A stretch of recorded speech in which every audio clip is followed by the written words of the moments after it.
అలాగే శివాజీ మహారాజ్ ఆయన మహానుభావుడు. ఈ దేశానికి 2 గొప్ప సేవలు అందించాడు ఆర్షధర్మాన్ని నిలబెట్టడానికి.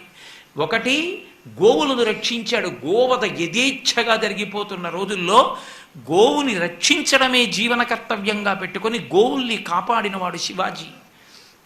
అలాగే వివాహమైపోయినటువంటి స్త్రీలని కూడా తీసుకెళ్లి మానభంగం చేస్తుంటే ఆ స్త్రీలని రక్షించి కనపడిన స్త్రీ ప్రతి వారికి అమ్మవారిగా చూసి పసుపు కుంకం గాజులు ఇచ్చి నమస్కరించినటువంటి ఘనత శివాజీదే. యుద్ధంలో తన శత్రువులైనటువంటి పరమతానికి చెందినటువంటి స్త్రీలు తనకు దొరికితే ఖైదీలుగా వాళ్ళకి చీర పసుపు కుంకం అంటే వాళ్ళు పెట్టుకోకపోయినా వాళ్ళకి 5వ తన చిహ్నాలుగా ఉన్నటువంటి వాటినిచ్చి కన్నతల్లిగా భావించి నమస్కరించి పల్లకీలో తెరలు వేసి వెనక్కి పంపించిన వాడు శివాజీ మహారాజ్. అంతటి